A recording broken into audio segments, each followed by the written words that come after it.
welcome to Tokyo Inklings. My name is CY. You can find me on my website at tokyostationpens.com, on my Instagram at tokyostationpens, and on my Twitter at tokyostationmnh. And my name is Jacob, and I'm Foodafan on Instagram and on Twitter, and I have a blog at foodafan.com.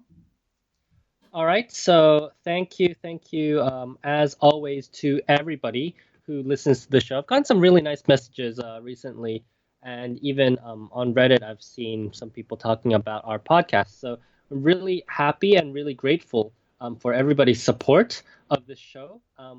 And if you haven't done so yet, please give us a 5-star review on iTunes, or I think Spotify has a rating system as well, because that really helps us.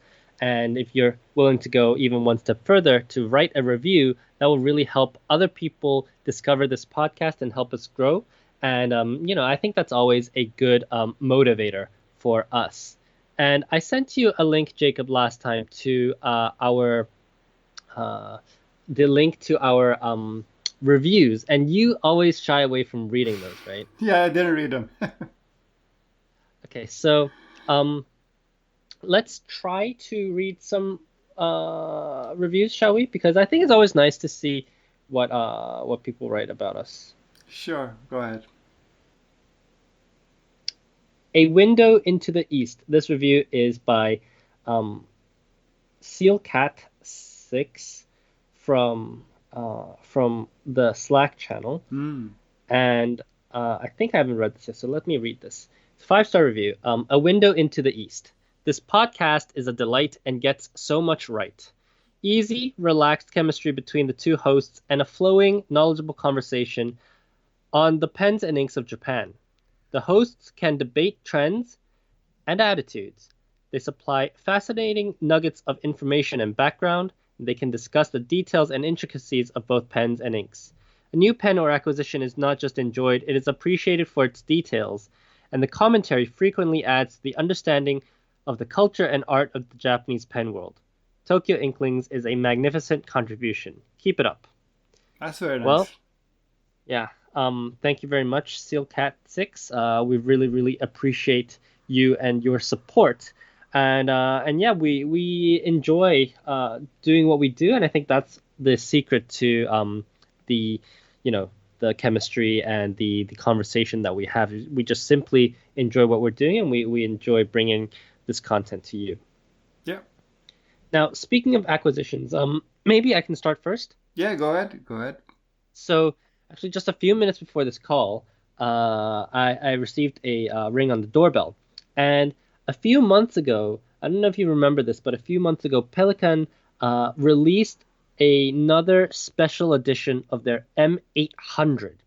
Now, M800 special editions are, I guess, fairly common, but what's not so common are the demonstrator variations with the engraving. And Pelican has had several editions of these. I think most of the Western audience will be aware of the English engraving. That's the most common one. And the English one came in both M800 and M805, which is the silver trim. What some people might not know is that they also released one for Spanish. They had released one for Korean. And just this year, they released two M800, so the gold trim, for both simplified and traditional Chinese. Right. And I had ordered this from Muse Pens, but COVID is really a test of patience for everybody. So I'd waited for about half a year-ish. I remember buying it around my birthday, so around in June. Yeah, so half a year-ish to receive this pen, and it has finally arrived in my hands. And I have to say it's quite pretty, and I feel like now I need to hunt down the Korean version one, and hopefully they'll make a Japanese version one as well. I think that would be really cool to collect. Now, this pen in particular, I think probably the most interesting part about it, although the engravings are interesting in and of themselves, is that this pen has a factory 3B nib. Oh, that's very nice. Yeah, 3B. So maybe I'll keep it this way for the moment, bring it for you to try next time, and then I'm going to probably grind this down. So I was reading somewhere, I can't remember where it was, but I was reading that these pelican demonstrators in Japan are sometimes called peliske. Right? That's funny. Pelican skeleton. Exactly right, because I think we talked about that before, but Nagasawa, they sell these pens as Sensuke and Proske, and Sensuke stands for Yes. century skeleton. Proske is profit skeleton, and skeleton, of course, is, or not of course, but skeleton means, or usually what we call demonstrator pens in Japan. So then, of course, Peliske is the pelican skeleton. Yeah, and it's a good point that you bring up because in Japan, if you go into a store and you say, I want a demonstrator, Yeah, a lot of times people won't understand what you're saying. So right. you have to say you're looking for a skeleton pen. Yeah, And yeah, then people will know that you're looking for a demonstrator. exactly. All right, Jacob, any interesting things from your side? Not any pens that I can remember, but I have been looking more into paper and notebooks as I have spent most of the year doing. Actually, I've been more into paper than ink and pens this year, I think, and I've really enjoyed, looking at various types of paper, various notebooks and ring binders and so on, and that has led me to these plotter ring binders that we've talked about them before, and these are very high quality ring binders. And what I like in particular, and I think one of the most attractive features of these plotter ring binders is that they're very slim, right? So if you look Hmm. at most ring binders, they tend to be quite bulky, right? Because the rings themselves tend to be quite big, and then there are all kinds of pockets, there are pen holders, the cover might be thick, and it all adds to the bulk, right? Mm. While these plotter ring binders, they are quite slim. The rings are smaller, and it's got a very high quality leather cover, and it's got the rings, and that's it. It's got what you need and nothing else. So they are very they fit into your even in your pocket in some cases, or in your bag. So a few months ago, I bought this Bible size. I think Bible is what's called personal size in Europe. And now I bought this even smaller one called the M6 or Mini 6 size. I think we talked about Mini 6 and Micro 5 in the context of pocket notebooks before, but Mini 6 is one of those really small. It's basically the same size as these so-called pocket notebooks, right? Except that this is actually a ring binder, and if you go to these stationery stores like Maruzen and Itoei, there are tons of paper options for Mini 6 as well. You got the Ashford, Tommy River, Bindex. You got all kinds of options. So there's a lot of paper to choose from, and you can easily make your own refills. So I now have this set up where my Bible size plotter is the one I use for note taking. So I have my favorite writing paper like Midori and Life and so on, while my M6 plotter is my ink testing one, where I have like Numa paper like Tomo River and bank paper Takasago and so on. So I really like this setup. You know what? I really when we talked earlier this year, Yeah. I was kind of ribbing on you on getting these like pocket notebooks, Right. Right. pocket notebooks. But I've noticed actually that I've kind of been wanting a smaller notebook myself Mm. because the problem with the A5 that I have, the A5 plotter, is that Mm. sometimes it's too big to just take out. But I'm now thinking if I have an A6, right, that's quite a good size. Mm. And I think A6 is still common enough Yeah. of a size that I can probably find it anywhere. If not, I can make my own refills out of the A5 paper Mm. and the A4 paper that I currently have. So I have to say that you're exerting a bit of your influence on me. I haven't committed on it yet, but I kind of understand more Mm. the attractiveness Right. of smaller sized books in the past few months. And yet, you were the one who got me into plotters, right? Because you bought your plotter before I did, and I'm a cheapskate. I don't like to spend a lot of money. So the plotters are quite expensive. So I held off for a while But then there was this sale at Itoya in Shibuya because they were closing, I think. So it was like 30% off. So that's where I got my Bible size plotter earlier this year, and then I got hooked. Yeah, and I mean, I bought 4 plotters now. I bought one for myself, for Akane, for her mom, and then now for my mom as well. So kind of spreading the plotter around.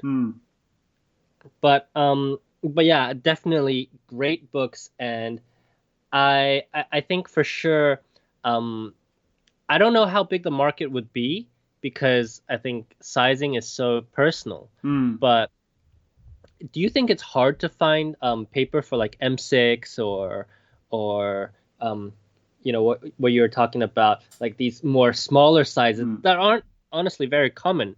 I mean, if you find them, how do you find them, and do you make some of your own? So if you go to the big stationery stores, you almost always find A5, Bible, and sometimes M6. I mean, if you go to Mother's End, of course you find all four, like A5, Bible, M6, and M5. But if you go to your small, I mean, I went a few days ago, I went to my local Aeon supermarket, and they had A5, Bible, and they had some M6, but the selection wasn't that good. But of course, if you go online onto Amazon, you find lots of M6 options, and some of these there are some stationery stores that have these custom-made M6 refills with all kinds of interesting very ink-friendly versions. So I'm not super familiar with the M6, but what's the difference between an M6 and an A6? I think M6 is even smaller. I don't have the measurements in front of me, but in my head, I imagine M6 being smaller. It's like a mini 6, right? Yeah. Okay. All right. Anything else we want to talk about acquisitions? No, I think that's pretty much it. All right. Then let's move on because I think this is actually the first time that we've sat down and spoken to each other on the podcast.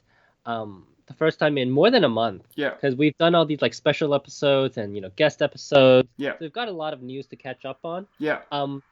And I was listening to the Pen Addict earlier this week, and they were talking about the Sailor kind of DIY pen, the pen that you can assemble yourself. Right. And I was listening to this conversation. I was actually there at the event, and I think it's very interesting the kind of conversation that Brad and Mike had on the podcast on the Pen Addict. But I think it's a bit different, I think, from the kind of conversation that they were having versus what Sailor probably is trying to do. At the event, the line for this make your own Sailor was actually extremely packed. And what we noticed from Sailor, and correct me if I'm wrong, Jacob, but we noticed in Sailor that when they show at these events, they don't bring out the big guns. They don't bring out stuff that you and I would find interesting. Yeah, in particular, they don't bring anything that is like event exclusive. They always have their ink studio line. They always have some inks that are only available from their online store, like the Sherbet Color and the Izakaya inks and the Irori Days. But there's nothing that you can only get at this event. The only exception is that when they occasionally do these, Ishimaru ink blending workshops. But other than that, anything you find at Sailor's table is something you can just find either on their online store or in your local retail store. But can you find their Izakaya ink series online? Yes. Oh, okay. I thought those were event exclusive. There's also like some of the basic colors for like I don't know, like Nichijo Joshi. I don't remember the name of the line, but it's like some really basic colors. They have those. But yeah, as you say, there's not like a lot of interesting stuff right at the Sailor booth. Instead, and I haven't talked to anybody from Sailor, but from going to the events and watching them, I think it's pretty clear that Sailor's attendance at these events is not geared towards selling like limited editions or special editions, because the rest of the show is, 80% that. Yeah. But rather, when they show at events, they want to make it easier for people who aren't necessarily into fountain pens to try out one. Right. So they have the very basic stuff. As you said, ink studio, inks. They have their steel nibs, pens. I don't even think they have a lot of gold nib pens at their booths, but mostly you see like the Pro Color, Prophet Junior. And what I think is really interesting is that when they show at these big events, they're trying to capture that audience that might be into stationery overall, not necessarily into fountain pens, and they want to make it fun for these people. Right. And I have to say that at previous events, the Sailor booth has always been a disappointment, both in terms of traffic and in terms of products. Yeah. So I was very surprised to see how many people were at this Assemble Your Own Sailor kind of booth. That booth was actually split out of their regular booth, and there was a line for that.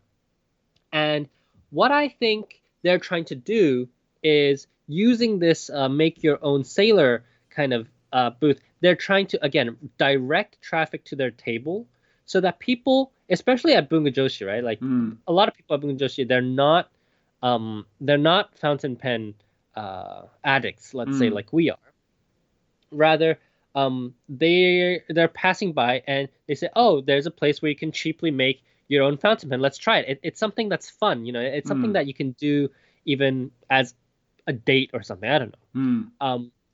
And for me, this is actually quite a smart way for them to lure traffic. And I don't think that they're trying to expand this project to a retail or brick and mortar kind of thing. Unless it's a Sailor event, maybe at an ink blending event, they might do this. And in fact, Pilot does something like this already. And I've built my own Pilot pen before. Really? But they have it at their events. So sometimes, especially in Shosaikan, they have these build your own Pilots. It's one of those cheap steel pens that are out of production. I think it's the Pilot Super. The old ones, the steel ones. Oh, really? I haven't seen that. That's interesting. Yeah, so I made one. They're supposed to be converter filled, but I did mine with eyedropper and I threw mine away. And it's really elementary. If you know how to assemble a fountain pen, you can do it in like 3 minutes. Sure. But the workshop takes an hour. It's kind of this fun thing. You go, maybe on a date with somebody who isn't necessarily into fountain pens. It's an interesting and fun way. But I don't think it's something that they want to do retail. So there's not going to be a build your own Pro Gear program. That's not going to happen. There's not going to be a build your own 1911 program. That's just not going to happen in any kind of immediate or long-term future that I see for the company. Yeah, that might be true, and I agree that they kind of need something to make their event booths a bit more interesting. But as we have talked about a bit offline before, there are at least 2 other examples of where you can make your own pen in Japan. One is this brand Fonte that we talked about before, which is really just a rebranded Jinhao 992. But the company selling this Fonte pen, they have recently started offering, you buy just the pen without cap in either transparent or in a few colors, and then you choose your own cap in whichever color you want, and then you also buy a matching a cartridge in some colors. So there's a little bit of customization there, and our good friend Alessa talked about this in her video about the Inkunuma show. So there's more information about that there. But also, we talked about Itoya. So Itoya, I think initially was only in Yokohama, but I think now it's also in Tokyo. They have this brand called Mighty, and they have this little workshop called where you make your own Mighty pen, like My Mighty. So you choose your own cap, your own section, your own barrel, your own finial, and from various different colors. I'm not sure how popular it is, but I've seen it a few times. Yeah, and sometimes they have events in their stores. I've seen the My Mighty event at Itoya Ginza. Yeah. And Itoya runs a brand also called Romeo, so it's kind of separate. But the Mighty is kind of like the lower end part of their assortment. Yeah, yeah. All right, so I think enough about that. We'll talk a bit more about something else we saw at Bungajoshi. But before that, just let's get all this sailor stuff out of the way because, as usual, there's a bunch of stuff. Yeah. Sailor cocktail Negroni. So we saw this on Instagram. Have you had a chance to look at it? I saw the photo, and I think what we discussed was, it wasn't clear to me at least whether this was a European exclusive or where this pen is going to be released. Yeah, from what I read online, it seems that it will be available around January-ish. And so I'm reading the description, right? The Sailor Professional Gear Slim Negroni is part of the cocktail series, blah, blah, blah, blah, blah. The edition is limited and is a Europe exclusive edition. That's what it says. So I think that's kind of exciting, isn't it? Because there haven't been European exclusive sailors as far as I'm aware. There have been some NA exclusive, but never European exclusive. Yeah, I don't know. I don't really know the history of this cocktail series. So have they all been like worldwide before? I don't know.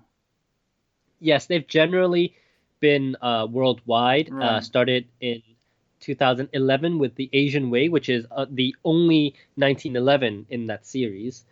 And I know that you could get them at least from the US, you could get them here. And this year, the 10th anniversary with Korea Azure, which is a cocktail that nobody's ever heard of before. And apparently they just made it up. But yeah, so I guess they're starting a new cocktail series. This makes me wonder if they're going to continue the cocktail series in Japan and the US. Yeah, I remember we talked about that when they released that Korea Azure. If this is the grand finale or if this is going to be more of them. Yeah. The interesting thing about Korea Azure now, by the way, is that it seemed a bit expensive at the time, but now that pen is comparatively affordable if you look at the other pens, recent pens in Sailor's lineup. Yeah, for sure. This Sailor Negroni will be 180 euros ish, and it says that there's only going to be 500 made. What do you think about the strategy for them? But so 180 euro, to me that sounds like Pro slim size. Is it a slim? Yeah, it's a slim size. Is this the first slim pen in the Pro series, in the cocktail series? I'm not sure because I don't own any, but I think the cocktail series are Pro Gear Slims, no? Now I know at least I had one, the old fashioned, and that was a full size Pro Gear. Okay, then yeah, maybe this might be the first one to be a slim size. So maybe it's the start of something new then. Yeah.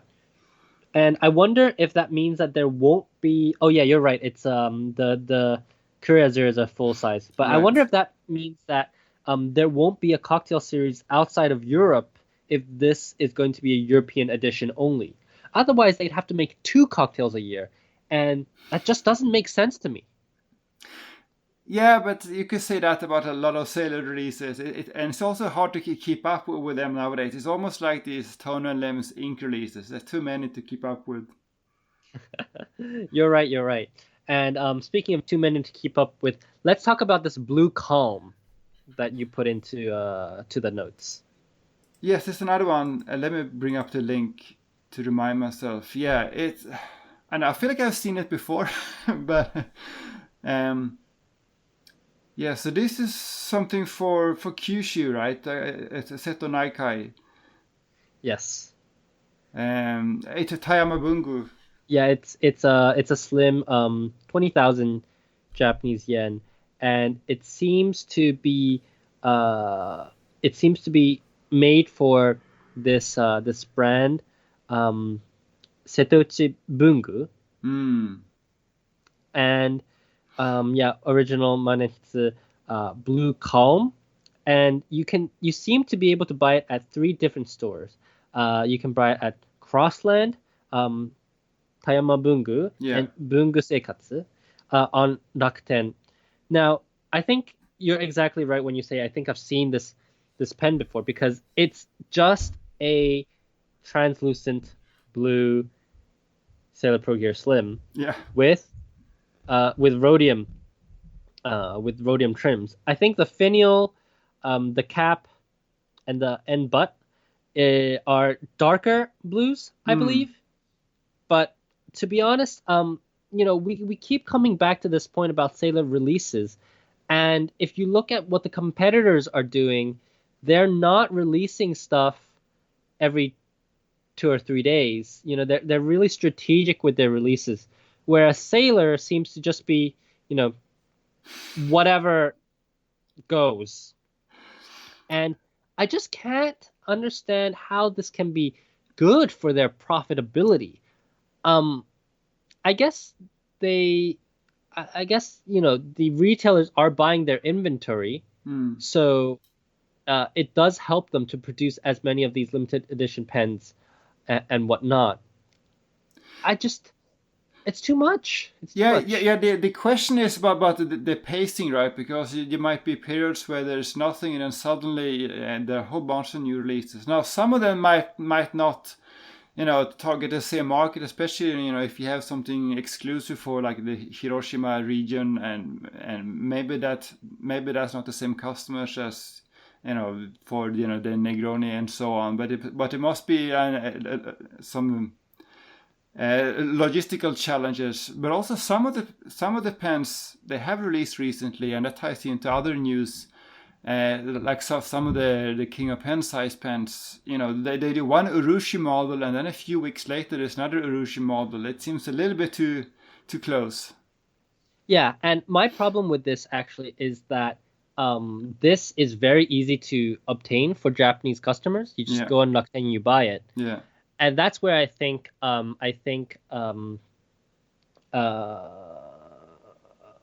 the Shizuoka um Kobayashi Bungakan, right. they do it really well because they make it hard Hmm. for you to buy it.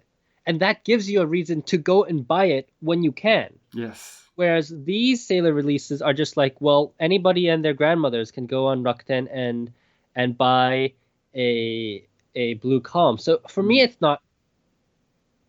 For me, this is a standard line pen. It's Yes. not a special edition because I can go and buy it at any time. Yes. Although I mean, you're saying that anyone can buy them, but there's one fairly recent phenomenon that has changed the dynamic a bit, and that is that there's been, I think, recently more and more these sort of scalpers that whenever there's a new pen by Hachimonja or Pentonote, they buy up a large chunk of the inventory, and so you can only buy it through them for a significant markup. So I wonder if that makes it a bit harder even in Japan for people to I mean, I'm not the target customer because I rarely buy these myself, but I wonder how fast these pens actually sell out from the original retailer. Yeah, I wonder too. I mean, it's always a curiosity for us, right? Hmm. Okay. Um, shall we keep going with Sailor? I think yeah, we're on a good Sailor roll. Yeah, let's do Um, that.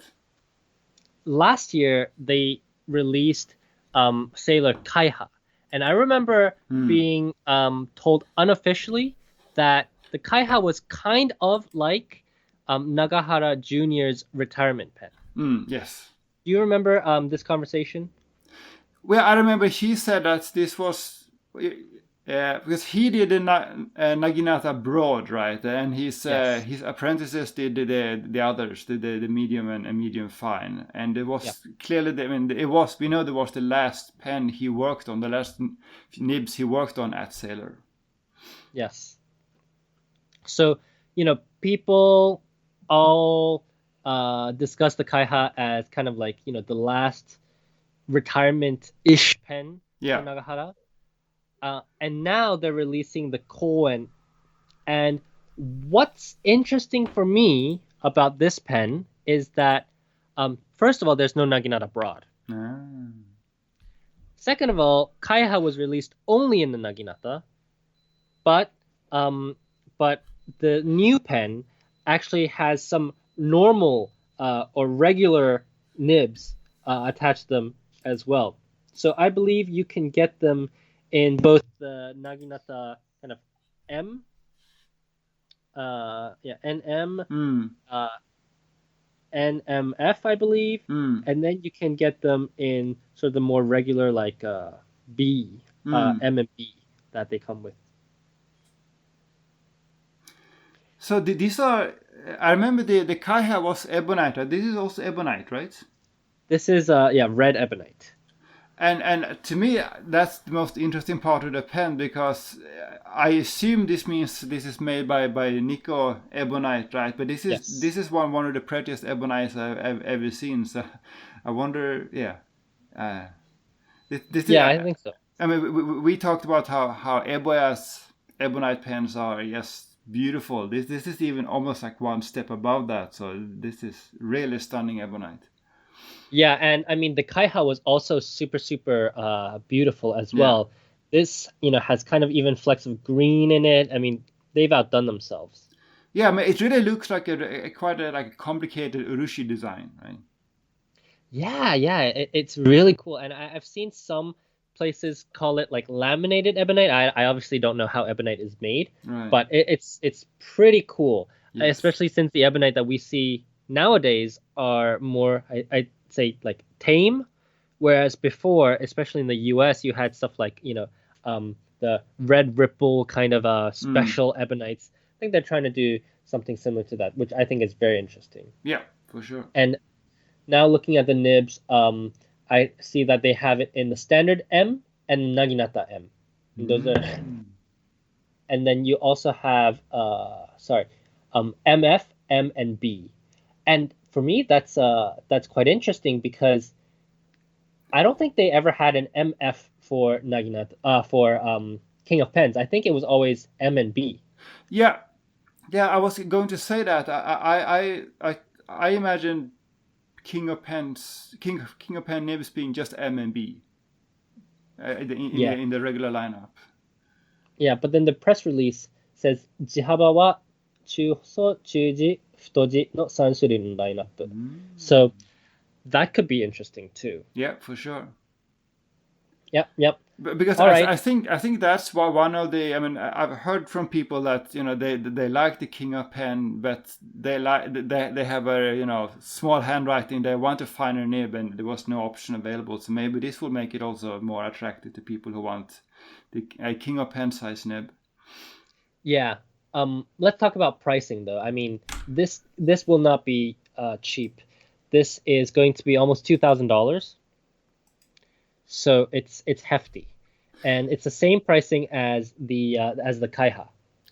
But the Kaiha was expensive partially. I mean, a big part of the price was, of course, the fact there was a Naginata Togi, right? So are you saying that even the regular nib options have the same price? Looking on their online store, I don't see a page for the regular option. Oh, I only see Naginata Togi Ebonite Manehitsu. I see, I see. So at least that's going to be the same price. Right. And it will be very interesting to see how they price this model. Mm. Whether they price the Ebonite, they price the nib, or they price the grind. Yeah, yeah, for sure. Yeah. And so there's going to be just 400 made. So this is going to be interesting. it is interesting, but and this ties into the next news, I guess. There's been just Sailor for a while, I think, didn't do that much interesting with their King of Pens lineup, but now suddenly in a short period of time we have several different King of Pen size pens with King of Pen size nibs, and it's a bit too much, I think. Yeah, so they came out with the new urushi, right? Yes. So you're the urushi master, as everybody knows.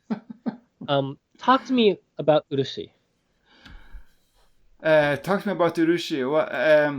What do you think about the new ones? Because they're like what was it? Well, so Kanshishime. there were two. So I remember seeing, I think it was on the Twitter feed, just a few weeks ago. They announced a Taminuri, a sort of very classical Taminuri Yeah, design, and then just like 2-3 weeks later, they announced these pens with the Ishime design that we talked about. Was it previous yeah. episode or the episode before? So Previous episode, yeah. yeah. And now you also have this successor to the Kaiha. So now we have like 3 King of Pen, two of them with Urushi, one with Ebonite. They're all beautiful. They're all beautiful. My personal favorite is the Ishime. I'm very partial to Ishime, but they're all very beautiful. I personally really like this new Ebonite version. I tried the Kaiha several times, and it is a pleasure to write with, especially the NB. It's something that you don't often get. It's practical for nothing, but still, it's interesting as a pen, Right. and I'm looking forward to this Koen. The other two, I think, are I just don't think they do Ishime as well as Platinum, and I don't think that they do Taminuri as well as Platinum either. And I Oh, think, okay. I mean, I'm not a Platinum fanboy, as anybody who listens to this podcast understands, but I do have to say that Platinum's basic Urushi is very nice. And when it comes to Makia, I don't think anybody can beat Pilot. I agree. Yeah. But for us plebs, there are cheaper pens that they have released, or not released, but I want to talk a bit about this Fude de Mannen. Right. I didn't know that there was such a long history, and it's not necessarily a new release or anything, but I think it's quite cool that Fude de Mannen has now had a 25-year history. Yes. And so what really caught my eye was that Fude Mannen, this pen, was actually invented by Ishimaru-san. At least he was the one to name it, and it was like a bad joke by him. Yes.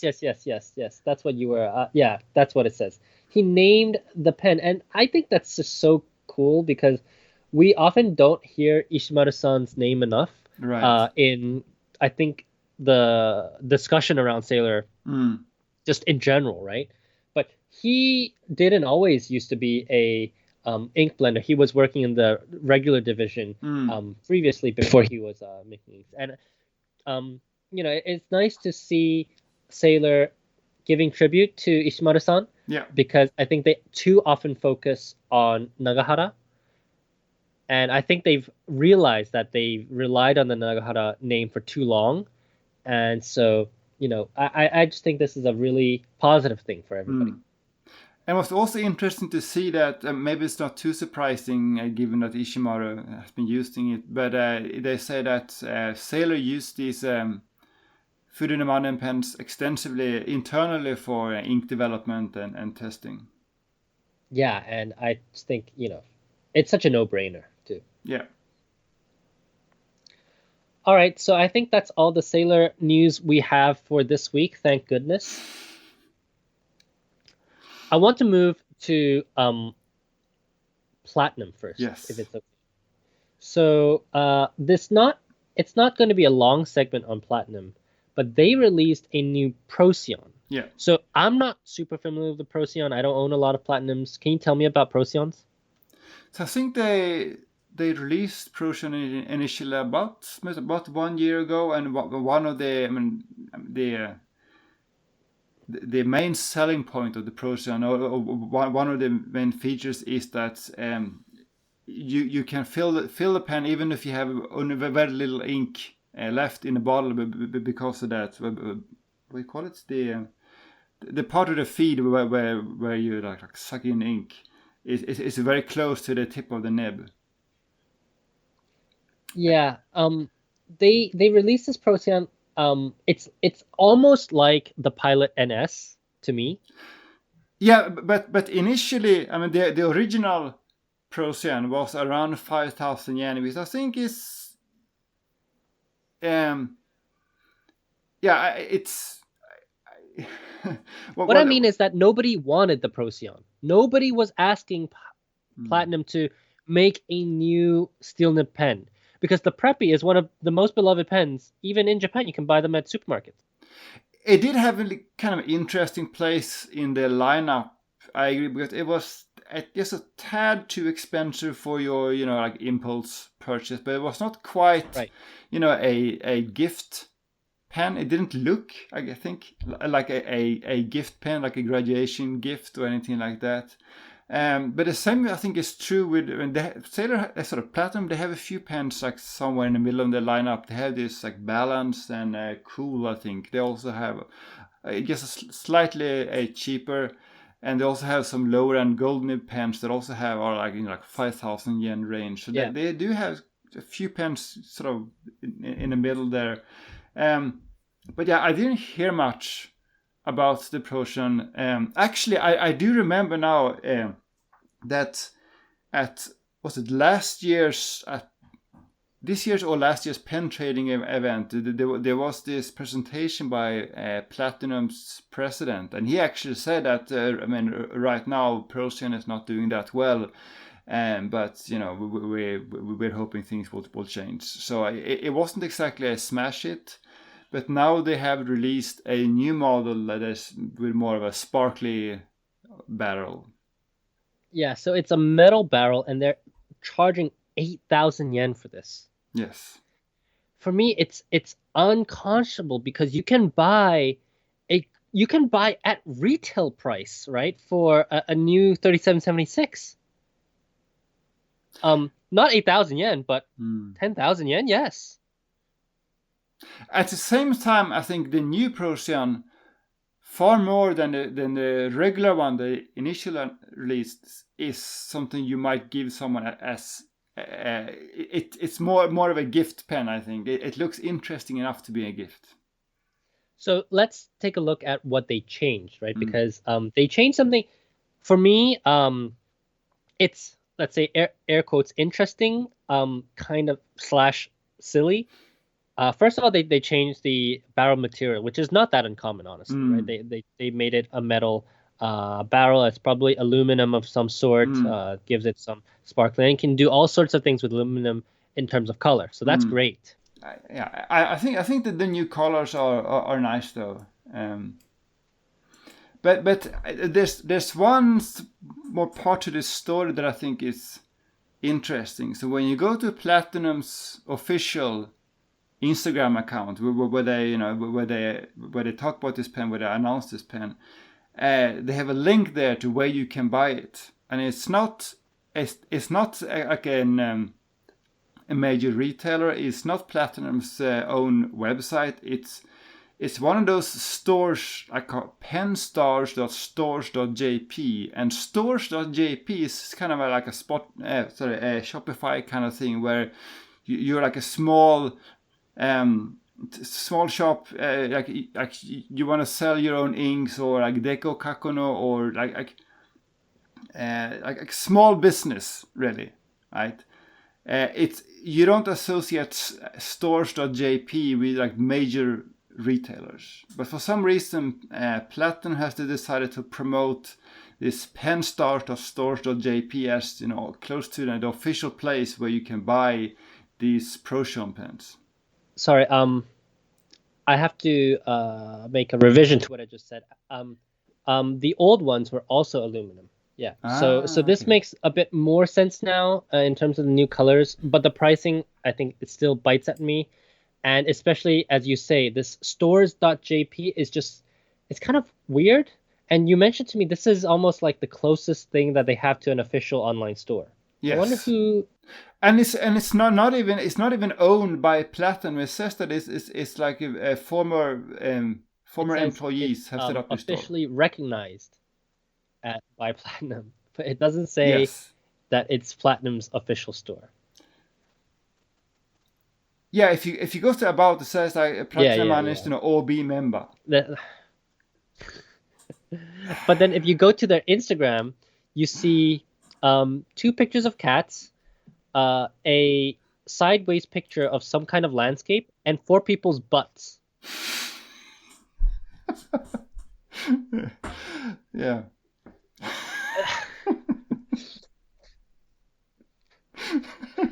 I mean, I'm not even making this up. It's literally four people's butts posted in 2012. So I don't know. I mean, Platinum, Japanese brands. I mean, they need to really step their game up. Yeah, but they only sell Yeah, yeah. I think they only sell platinum stuff. And we're finally Yes. ready to talk about the Ilmili. So, Right. let's take a deep breath after these butts. The Ilmili is a new brand from Pilot, and I actually had finished shopping at Bungajoshi, and then we went to do the final lap around the venue, and that's when we saw Ilmili. And notably, I think Pilot doesn't usually show at these events. It's the first time that I've seen Pilot showing at a stationary event like this, and Mm. they've debuted their Ilmili. And considering that Bungajoshi literally means stationary girls, and Ilmili's uh, Yeah. stated mission is to create a stationary brand that, it's not necessarily, for women, but their main target are female customers. Yeah, they are really they're actually saying that in the press release, like a Yeah. Yoshio So they're not main excluding targeting. men, but their main target are women. And Yeah. I tried some of their pens. As far as I can tell, the ones that I tried at least, they are rebranded G2s. The difference between the Mm. Pilot G2 and the Ilmili are the colors. And they had like 12 or 13 colors. Now, the Right. G2 has a lot of colors too, but they're usually like very saturated, strong colors. Like they have black, blue, red, green, orange. Some I think purple are the ones that is one of Mm. them that's kind of more rare. These new Ilmili pens have colors that look like desaturated ink. So I'm talking about like the sherbet Mm. colors. I'm talking about like, Ferris wheel press type of desaturated inks. And to me, it's interesting that they felt the need to create a new brand entity for that. Um, and what it says to me is that they're taking this segment of the market very seriously. I don't know Yeah. what that says about their fountain pens in terms of more interesting fountain pens. I don't know. But at least they're taking this segment more seriously. And I think that if the Ink Numa Mm. continues to grow at this pace, they may be interested. I'm not saying that they are going to be, but it could provide them an incentive to create something that isn't just a black pen with gold trims. Yeah, I mean that's also, I mean, that was my first thought too. I mean, I don't realistically think this will happen, but what I'm hoping for is to see some kind of revival or continuation of like the Irojizuku line or something like that, with more like pastel colored inks under this brand. That would be fantastic. I don't think it will happen, but I will be Yeah, very happy if it and if happens. inks come, then pens have to come. That's my opinion. Yeah, All right. yeah, I agree. So we've finally gotten everything on our notes done. Anything? I have one little thing that I just read before the podcast I wanted to sort of quickly mention. So we talked a few episodes back about this guy Gary who makes his own Iron Gall inks, and he's quite an Iron Gall ink aficionado, and he regularly buys the latest Pelican Blue Black from the very latest batch, and he conducts his tests to figure out if it's And okay. Iron Gall or not. And apparently, this magazine Shumino Bungobaku stated recently that Pelican has moved away from Iron Gall to the standard dye-based ink, but he just today did a post when he said that he bought the very latest batch as of December 2020, and he did his tests, and the latest one called 19J, batch 19J, is still Iron Gall. So if you want Pelican Blue Black Iron Gall, Okay. still Iron Gall. All right, perfect. Maybe one or two questions, simple questions. Um, Sure. all right. So Jazz on Instagram asks, thanks for sharing your experiences at Ink Numa. Last week, a new UK ink club formed on Facebook, breakout from a fountain pen group, and they're already talking about buying and swapping inks. We are voting for our first group buy. Kyo no Oto are coming out on top. So my question is, what Japanese inks or ink manufacturers would you recommend for an overseas audience, particularly ones that are not seen much outside of Japan? Jacob, any thoughts?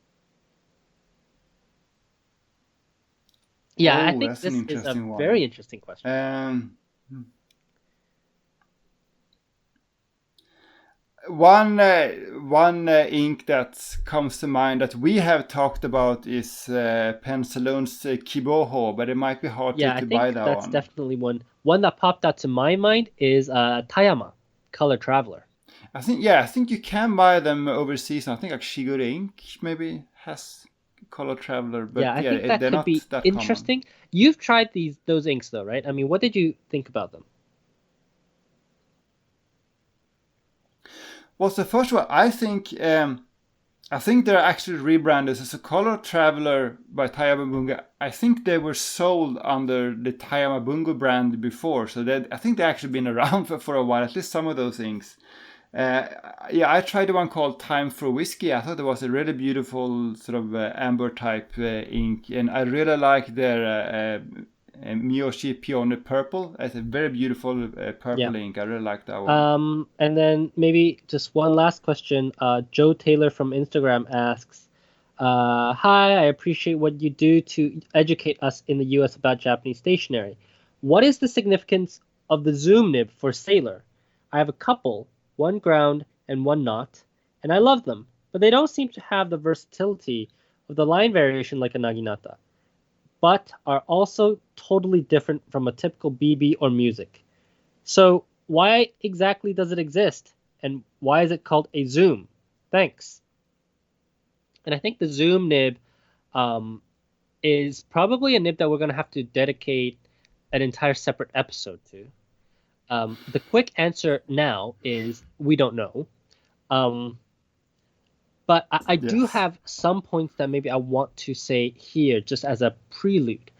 I think the zoom, and both of us, we agree about this. It's kind of like an unfinished naginata, especially in the way that it's Yes, ground. exactly. And you can see that in the facets, even the shape of the facets that they grind on the zoom. The zoom is not just a random blob of tipping. It's actually ground very Mm. specifically, and it's like an angular naginata.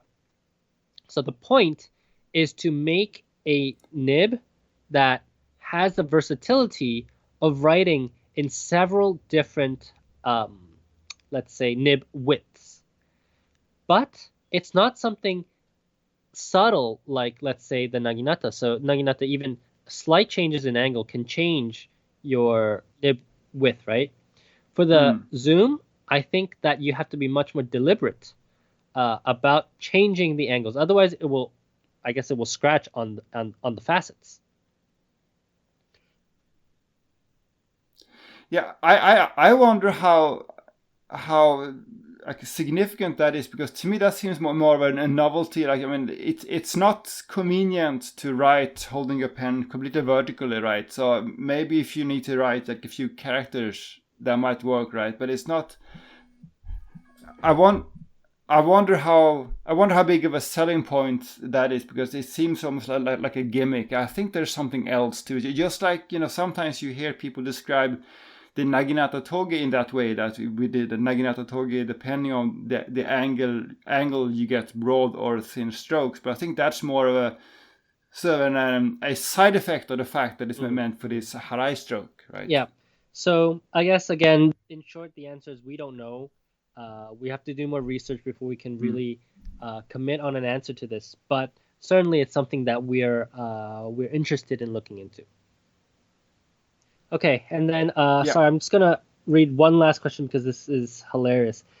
So it's Vladimir from Word of Mouth, and the question is just Toma, full stop. So I think he wants us to talk about Toma pens, and maybe we'll try next year probably to find out more about Toma. It's been on our radars for a while, but again, we need to do more research on this. Yeah. So I love this question personally. I think it's hilarious. We'll try to get back to you maybe next year on a full episode on Toma.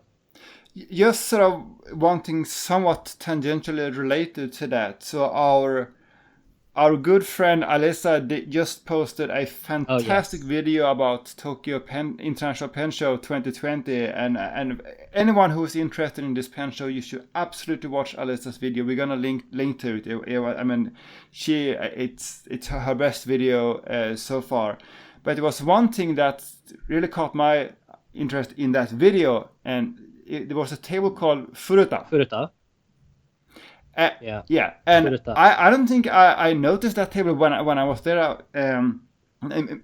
Yeah, I didn't notice. And so I did some research when I saw the video, and maybe you already know this, but it turns out that this Furuta brand was started by a former GETAI, JSDF service member. Oh. So he recently started this. So he's been doing pens as a hobby for a long time, but now April this year, he started a business. But the reason, to tie this back to the former point about Toma, apparently this guy behind Furuta, he's been training and continues to train with Kubo. Yes, his nibs are Kubo nibs, and I commented about that on Alessa's link on the Pen Addict Slack. I think it's super impressive that they managed to get Kubo nibs. But if you're saying that he's actually training with Kubo, then that makes a lot of sense, because we know that Toma, who is the brainchild of the man that owns Pen Cluster, I was told that he's also an apprentice of Kubo. Yeah. So again, we are hobbyists who are maybe a bit too addicted, so we do go out of our way to find information about pens, but we're not experts on everything. So hopefully we're going to be able to find more interesting stuff about these smaller makers, which I don't think there are so many.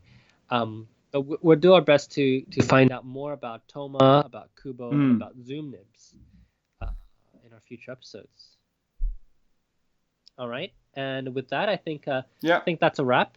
My name is CY. You can find me on TokyoStationPens.com. You can find me on my Instagram at TokyoStationPens, and you can find me on Twitter at TokyoStationMNH. And my name is Jacob, and I'm Fudefan on Instagram and on Twitter, and have a blog at fudefan.com. Bye-bye. Bye-bye.